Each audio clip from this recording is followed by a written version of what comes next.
What's going on, guys? Welcome to Everything Always. My name is Michael Roman, aka Allfires. Now, in last night's video on Shang-Chi 2 being confirmed by Simu Liu, I went on to say something along the lines of, I thought there was a chance for Wakanda Forever to take the #1 opening weekend spot this year for Marvel movies, even in front of Doctor Strange in the Multiverse of Madness, even after Thursday and Friday didn't look like it would beat those totals. Alas, I may be correct. The brand new numbers are coming in this morning, and as reported by Deadline, there is still a chance for Wakanda Forever to grow to be the biggest box office opening weekend this year. We'll talk about that, as well as I'm going to do something after we talk about the box office you guys have been asking me to do for quite some time, but now that Wakanda Forever is out and you guys have seen it, I'm able to do it. I'm going to rank all of the films in Marvel Phase 4, starting with the worst, ending with my favorite. I'm wondering how much my list is going to differ from your guys at home. We're breaking down the entire brand new box office report for Wakanda Forever and then ranking all of Phase 4's films. But first, if you could grab the subscribe button.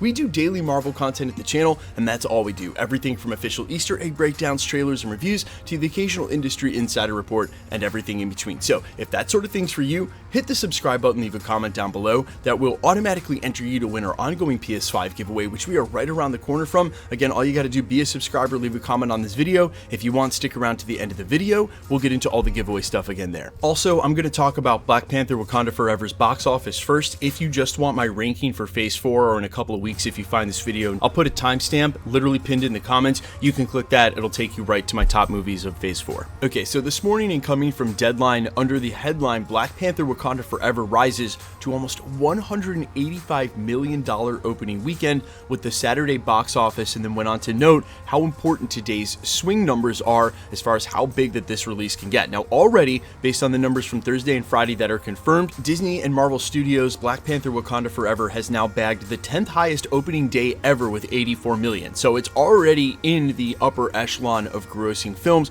and for some context, the 185 million that it's tracking to possibly make this weekend is just behind the opening weekend for Doctor Strange in the Multiverse of Madness, which did 187 million in its opening week. But as I mentioned last night, I thought there were some factors that were going to come into play, and it appears as though they did yesterday, with Friday being Veterans Day and a lot of kids being off school, where they normally would have gone to the theater today or throughout the weekend. They went ahead and saw it yesterday already, so that really bumped up yesterday's numbers. The other thing I was anticipating was people leaving the theater over the last 48 hours and saying just how good this film is. You guys have seen it in the Rotten Tomatoes score. Even the critics are scoring this film very highly, giving it an A in most places. That sort of word of mouth actually still counts for something, and especially in this day and age of social media, you guys might not care what the talking heads, pundits, or even the film critics say, but you will care what your best friend says when he comes home from the theater and says you should go see it, it was awesome. That will sway whether you go see it this weekend, or maybe you say you'll see it this weekend and then just wait for it to come out on Disney+. That sort of word of mouth is what I was anticipating was going to happen. I also talked about the trepidation, or should I say cautious pessimism, coming off something like Thor Love and Thunder, which, spoiler alert, does make the very last slot on my list. I think undeniably it was the worst film of Marvel Phase 4. Considering this film is coming right after it, there are some lay Marvel fans who don't watch channels like mine or really even invest themselves in the movies beyond going to see them. They just enjoy the cinema event, and so they saw Thor Love and Thunder and maybe said, yeah, I'm not going to see Wakanda Forever, regardless of the fact that it's a totally different film, totally different tone, totally different subject and narrative in the film, different director, doesn't matter. It's all just Marvel Studios. Believe it or not, there are fans that are right down the middle that still just treat this as a one-off entertainment, not sort of the lifestyle and fandom that we've all grown to, especially you guys watching videos like this. And so I suspect, as this article says, some people are still pointing to this film to be able to trace almost 190 million or more, which would move it significantly up the list as far as opening weekends, beat out Multiverse of Madness, and if it could break 191.3 million, which that would be ultra pushing it, guys. When you get to these very top numbers, you're talking about ridiculous numbers of tickets, that would actually beat out Age of Ultron at number 7 on the biggest Marvel opening weekend. Regardless, there is always a pattern, a huge drop off between Saturday and Sunday. Deadline goes on to mention that they usually count a minus 30% as the norm. So we'll have to wait and see whether people go to see it again, see it twice in one weekend. I'm going to see it again tonight. I think there's a lot of that going on, and as people really see it and enjoy it, they may feel like they want to go back for a Sunday viewing. And so when all those numbers come in, I'm thinking personally, this is going to do what I said it was going to do and hit the #1 opening weekend. We will know on Monday. Now I'm going to go ahead and issue my Marvel Phase 4 ranking list. So let me give you guys some qualifiers for how this list is made. I think it is two totally different conversations when you talk about how well something is done and its merit as an achievement or as a work of art, and then you talk about whether you liked it or not. But I also think that some of those are one in the same. If you like something, you're probably going to see it in a certain way. Think about perspectives of the film, aspects that you liked and how it worked. And if film doesn't work for you, there's a chance you're not going to like it. So this is just my overall opinion of these films, having now seen them as a full body of work for Phase 4. And while I'm not going to include the TV shows, because I think the TV shows and seasons are a whole nother thing, actually you need to rank the episodes too. I think certain episodes of She-Hulk were really good. I think certain episodes of She-Hulk were stinkers. That's what I'm going to do. I'm just going to stick to the films, but I am going to include Werewolf by Night. Let's go ahead and start with 8 out of 8, the bottom of the list, Thor: Love and Thunder, from a director in Taika Waititi that I think has made some of the best films, especially comedically. If you guys haven't seen What We Do in the Shadows, the film, not the TV show, even though the TV show is very funny, he does awesome work. Jojo Rabbit is an amazing film, but he absolutely phoned this one in. If you don't know what I mean by that, it's just someone who doesn't want to show up on that day, so they literally phone it in. I think that there have been some appraisals of this film that have been very accurate, but the one I'm going to point to comes from James Gunn. I don't think he was speaking directly about Taika Waititi at the time, but what he said when movies miss as hard as something like Thor: Love and Thunder is that the director might not have an idea or a clear picture of what he actually wants to put to film. And when you hear the stories from the actors and everything else, it certainly sounds like this film was one of those where Taika Waititi just did not prioritize it, and that the script itself, looking at screaming goats, the Jean-Claude Van Damme split kicks, all of those memes were from 2013. There's no wonder in 2022 that movie felt as stale as it did. Some of the CGI was absolutely awful. It's the biggest stinker in Phase 4, and that's really a shame because Thor Ragnarok showed so much promise for that franchise. We'll have to wait and see if there's even a Thor 5 after that. Right up from that is Eternals. I recently rewatched Eternals, and it took me 3 times to do it, which says about as much about a film as possible. If I don't want to sit there and continue watching it in one sitting, I think the film was far too long. I think art house has a place, and especially in the Marvel Cinematic Universe. I do not want all of the movies to be exactly the same, but my biggest gripe about Phase 4, and especially in context of the fact that Phase 4 was the first phase to introduce TV shows that couldn't find their footing both with timing and tone, this film struggled in both those areas, timing and tone. So for a phase that had TV shows that were riddled with those same problems, Eternals is just far too long. I think that there is a good concise movie in there, but it needs about 40 less minutes in the film. I put it 7 out of 8. The next film up from there was Black Widow, which would have been higher on this list because if you haven't rewatched Black Widow recently, you should. Other than some of the really regretful voice acting with some of these, man, the fact that we're going to have David Harbour back with that awful Russian accent, I sure hope that he uses a voice coach between now and when we see him in Thunderbolts. But Black Widow was actually an excellent film, and it has a real high rewatchability factor. The end comes off the rails completely. Someone should have really worked out that ending. But the only reason this movie suffers and sits at 6 out of 8 is because Marvel Studios should have put this thing in the Infinity Saga. Everybody knows it, and so had it come out earlier, I think it would have been higher on the list of fan favorite. We'll have to wait and see where Scarlett Johansson is coming back, though, for the secret Marvel project she's producing. The next one up from there may shock some of you guys, but Multiverse of Madness finds itself at 5 out of 8 on the list, and it's really got a lot to do with Michael Waldron's writing. Listen, I love Sam Raimi as a director. I'm really glad he got into the MCU, and I'm actually pulling for him to do Doctor Strange 3. I also love Benedict Cumberbatch. I think America Chavez was an awesome addition. Xochitl Gomez is a great actress. I can't wait to see her in the future of the MCU. So a lot of good things going on in this film.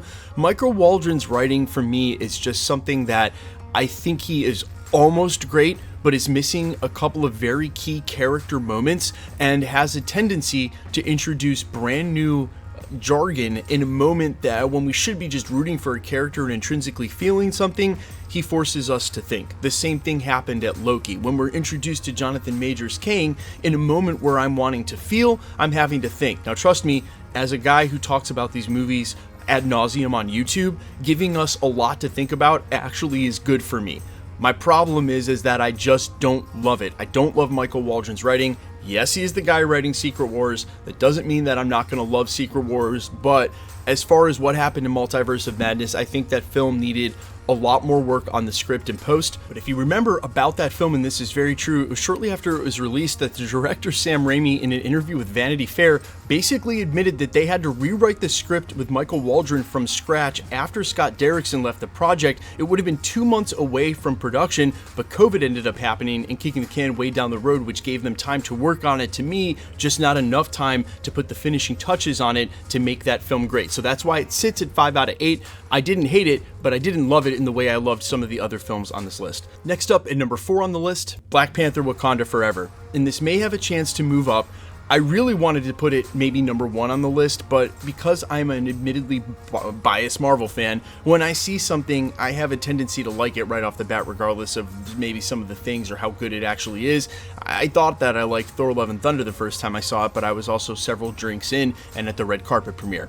Black Panther: Wakanda Forever is one of the most beautiful Marvel films I've ever seen, and Ryan Coogler proved in this film that his eye for cinematography, the use of color, it's unmatched really with any other director. He also does amazing action sequences, and for me, even though Kevin Feige has now confirmed they haven't approached him yet about Secret Wars, if he's the director that would end up doing it, I certainly have no problem with that. Number 3 on the list, which was a total shocker to me, because you want to talk about coming out of nowhere, Marvel Studios didn't even confirm it officially existed until months before it got released. Werewolf by Night. I loved Werewolf by Night. I love it. I think it is so good. I have rewatched it maybe 15 times. It's the perfect length. It's the perfect amount of what you want from Marvel, but also feel good. Man-Thing is a character I can't wait to see again. Really, so much awesome character development in that show. Honestly, it's an Elsa Bloodstone origin story as much as it is really for Werewolf by Night and Man-Thing. It's really not origin stories for them, and how violent it was really just the cherry on top for me. Unfortunately, Michael Giacchino has already sort of confirmed he's out of the running for Blade, but Marvel should go ahead and hand him another directing project immediately. This was the first time he directed anything. He's done music in the industry forever and some very classic soundtracks, but this was an absolute work of art. Hats off to Michael Giacchino for coming out of nowhere and snagging the number 3 spot on this list. And at number 2, after many rewatches, guys, is Shang-Chi. I loved Shang-Chi. I think Destin Daniel Cretton nailed, for me, what is a Marvel movie. The serious tone set off by light comedic interaction. And listen, there are some parts of that film that I still can't wrap my heads around. Katie being able to shoot that huge bow, never having shot a bow before, like an hour later, is just completely unbelievable, and unfortunately it really takes me out of the scene. But then, just to play devil's advocate here, how much more out of the scene does it take me than Shang-Chi running up a dragon? I mean, at some point you got to suspend disbelief all the way or not at all. I'm willing to go all the way with it. I love Simu Liu's portrayal of Shang-Chi as well, and I think that if Marvel Studios looks to ground around this character in some way going into Kang Dynasty, as would be evident from using Destin Daniel Cretton as the director on that, I just can't wait. I can't wait to see him in Ensemble, and so I'm very high expectations for both Kang Dynasty and the Shang-Chi sequel, and I can't wait to see more of Simu Liu as that character in the MCU. But that obviously leaves one movie left on our list, and that is Spider-Man: No Way Home. Now, in retrospect, Sony's marketing team may have done the most brilliant job of marketing this, whether or not they knew it at the time, by choosing to just continually deny Toby and Andrew's involvement, regardless of the evidence, regardless of a 4K HD video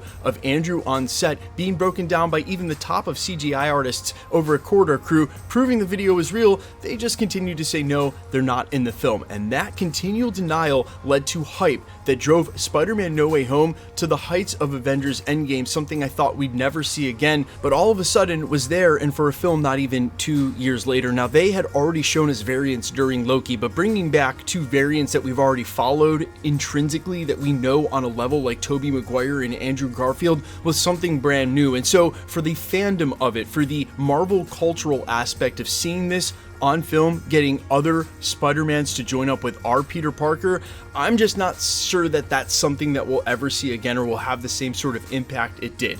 And listen, that film is not without enormous plot holes. They still haven't explained why Doctor Strange acts so irresponsibly, or even rather out of character, and where they could have spent just a couple more minutes talking about a spell that had those kind of ramifications, which you would expect from someone like Doctor Strange and someone as smart as Peter Parker. It's a lot of miscommunication, and quite honestly, miscommunication as a narrative vehicle in films and in literature is my least favorite one, because it feels lazy on part of the writers. You can actually have causality and real hard actions, decisions, and dialogue, but instead you just use a little miscommunication to make sure the things that you need to have happen.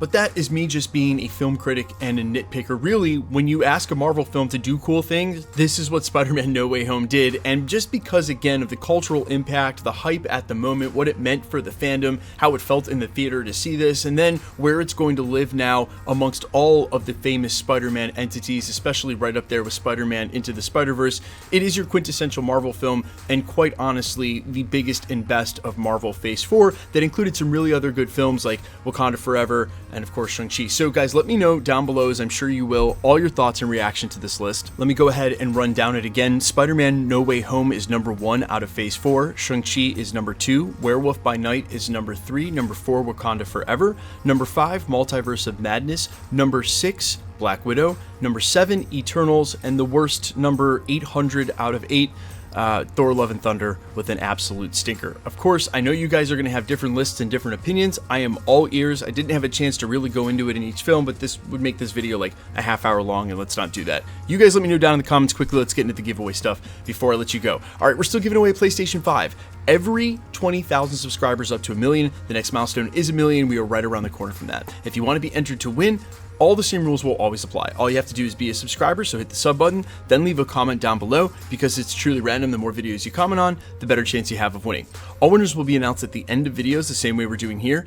The best way to keep up with the content has always been to hit the notification bell with all notifications turned on. And as always, if you like today's video, I'd appreciate it if you'd hit the like button. My name's Michael Roman. This is Everything Always. You can find me in a couple of places: Instagram and Twitter at IamFires. You can also find me on Spotify, YouTube, Amazon, Apple, iTunes, with original music under the name Allfires. And while I sincerely appreciate you checking my music out, thanks for checking this channel out. Stick around. We'll be posting again real soon.